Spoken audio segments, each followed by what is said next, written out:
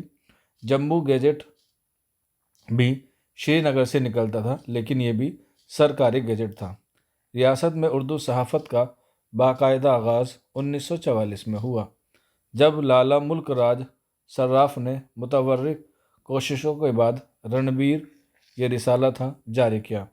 ابتدا میں یہ ہفتہ روزہ تھا۔ اس اخبار کو حکومت نے بعض شرائط کے تحت منظر عام پر آنے کی اجازت دی۔ اسے ہدایت کی گئی کہ وہ سیاسی معاملات پر خاموش رہے گا اور صرف تعلیمی اور اقتصادی مسائل پر اظہار خیال کرے گا۔ ان پابندیوں کے باوجود اخبار نکلتا رہا اور عوام میں مقبولیت حاصل کرتا رہا۔ اس کے بعد جموں ہی سے ہفتہ روز اخبار پاسباں نکلتا رہا، جسے معراج الدین احمد نکالتا تھا۔ یہ اخبار مسلمانوں کے حقوق کے تحفظ کرتا تھا۔ 20ویں صدی کے ربیع اول تک جن کشمیریوں نے وادی سے باہر رہ کر کشمیر کے بارے میں اخبارات شائع کیے، ان کی تفصیل درج ذیل ہے۔ یعنی کہ جو کشمیری باشندے تھے، انہوں نے کشمیر کے متعلق جو ہے وہ کچھ اخبار نکالے جو کشمیر کے باہر سے تھے۔ جس میں پہلا آتا ہے مراسلائے کشمیر 1872، اخبار عام 1881، کشمیری پراگرس 1898، پنجائے فولاد 1911، کشمیری گیجٹ 1901، کشمیری مخزن 1905، گلشن کشمیر 1901، کشمیر درپن 1898، کشمیر میگزین 1906، سفیر 1914، صبح کشمیر 1914 اور کشمیر 1924۔ یہ اخبارات ریاست کے باہر یعنی کہ جموں کشمیر کے باہر کشمیر کے متعلق لاہور سے، امرتسر اور لکھنؤ سے شائع ہوتے تھے۔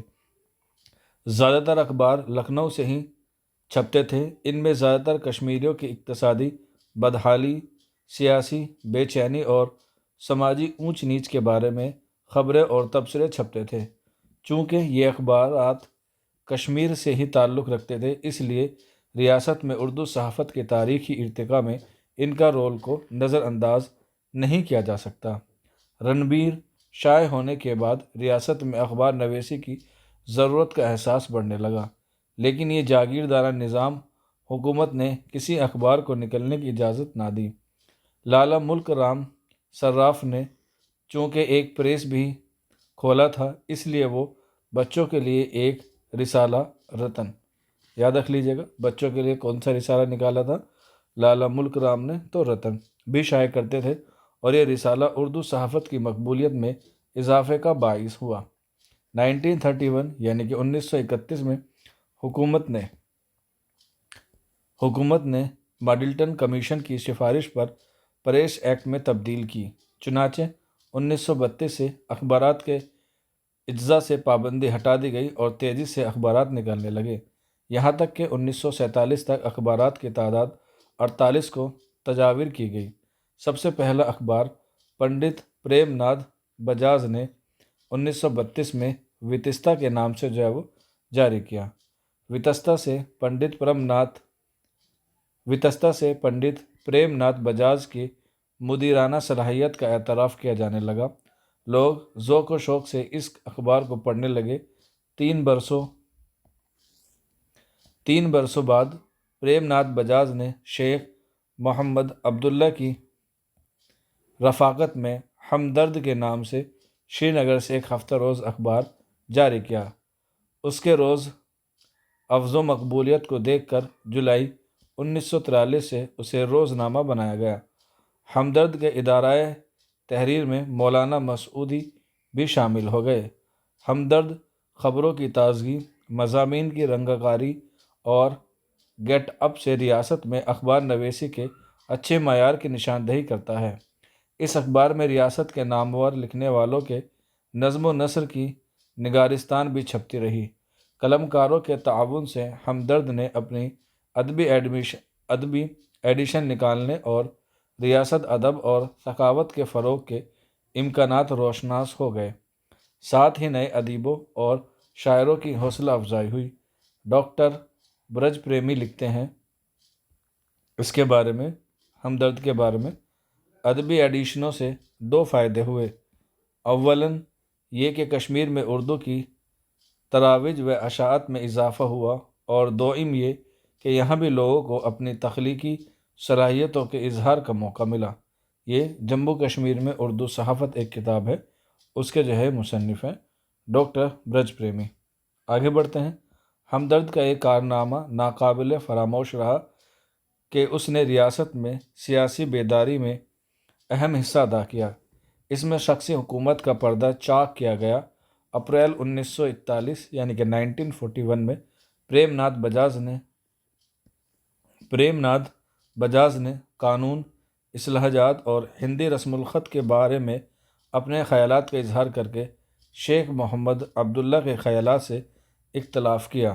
نتیجے میں شیخ عبداللہ ہمدرد سے الگ ہو گئے اور 1943 میں ہمدرد نئی آب و تاب کے ساتھ چھپنے لگا، لیکن یہ بہت جلد سیاسی اختلافات کی بھیٹ چڑھ گیا اور 1950 میں ہمدرد بند ہو گیا، یعنی کہ جو 1941 میں لکھنا تھا وہ 1950 میں بند ہو گیا۔ اسی زمانے میں کشمیری پنڈتوں کی جماعت یوگ سبھا نے اخبار مارتنڈ جاری کیا۔ اس کے ایڈیٹر پنڈت کشپ بندو تھے۔ کچھ عرصے کے بعد وہ مارتنڈ سے الگ ہو گئے اور انہوں نے کیسری اور دیش کی ادارت کی۔ مارتنڈ کی ادارت کے فرائض پنڈت گاشا لال کول اور پنڈت پریم ناتھ کنہا نے ادا کی۔ یہ اخبار صحافت کے تقاضوں کی تکمیل کرتا رہا، اس لیے کئی خاص نمبر نکلے۔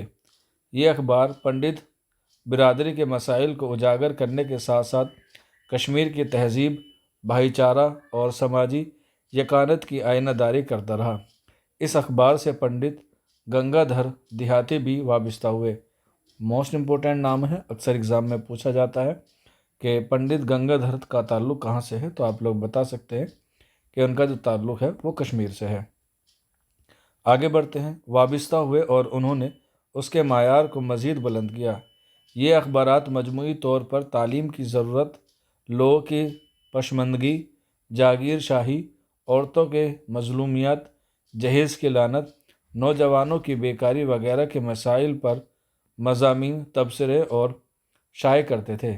1932 سے لے کر 1947 تک ریاست میں اردو صحافت کا ایک بار آوار دور تسلیم کیا جاتا ہے یا اول دور تسلیم کیا جاتا ہے۔ ریاست کے مختلف حصوں مثلاً شری نگر، سونپور، جموں، میرپور سے اخبارات نکلتے رہے۔ ان اخبارات کی فائل پر ایک نظر ڈالنے سے ظاہر ہوتا ہے کہ لوگ اخبار میں خاصی دلچسپی لینے لگے تھے۔ اخبار نویسی بھی اپنے فرائض تندہی، فرض شناسی اور پیشہ ورانہ قابلیت سے انجام دیتے تھے۔ بعض اخبارات آزادانہ طور پر نکلتے تھے اور کئی اخبار بعض سیاسی اور مذہبی جماعتوں کی ترجمانی کا کام کرتے تھے۔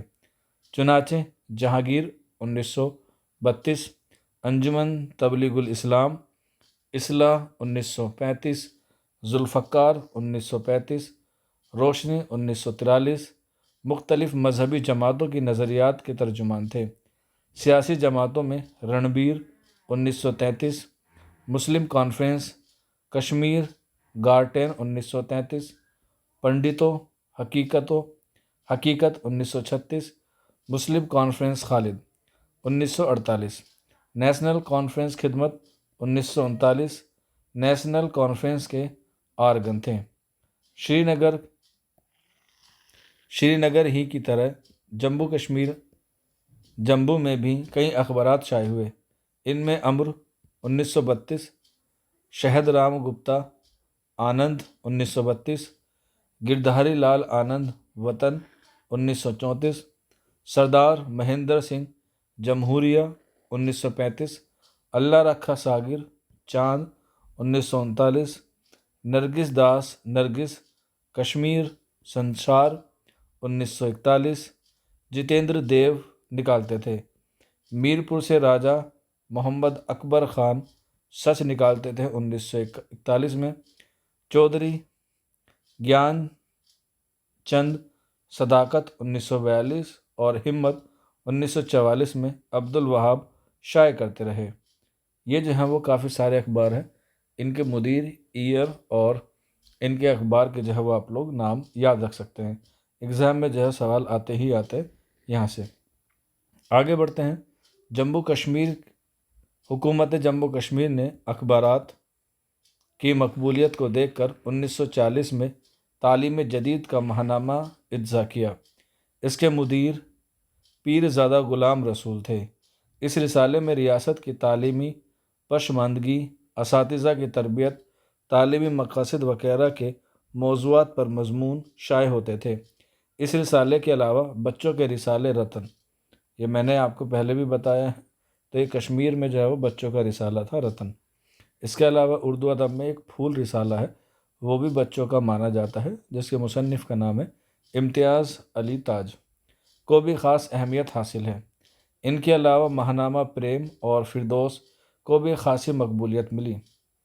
نرسنگ داس نرگس نے اقبال تمنائی اور گلزار احمد فدا کے ساتھ مل کر پریم کو جاری کیا اور کیس شیروانی فردوس کی ادارت کرتے رہے۔ اس طرح سے ریاست میں ادبی صحافت کو فروغ ملنے لگا۔ ادبی صحافت کا خاص کارنامہ یہ ہے کہ ریاست میں ادبی سرگرمیوں کو بڑھاوا ملا، کئی شعراء اور نثر نگار سامنے آئے۔ تو یہ کلاس جو ہے وہ اردو صحافت کے حوالے سے ہے، اور آج ہم نے جو ہے وہ اردو صحافت کا جموں کشمیر میں حصہ اول پڑھا ہے۔ اس کا حصہ دوم ہم لوگ اگلی کلاس میں کریں گے۔ آپ لوگ ضرور فیڈ بیک دیجیے گا کہ آپ کو ہماری کلاس کیسی لگی، اور اگر آپ لوگوں کو کوئی ڈاؤٹ ہے، کوئی کویری ہے، تو اس نمبر پہ رابطہ کر سکتے ہیں، یا آپ لوگ کلاس سے جڑنا چاہتے ہیں تو بھی اس نمبر پہ رابطہ کر سکتے ہیں۔ آج کے سیشن میں اتنا ہی تھا، ملتے ہیں آپ لوگوں سے جلد ہی نیکسٹ ویڈیو میں۔ شکریہ۔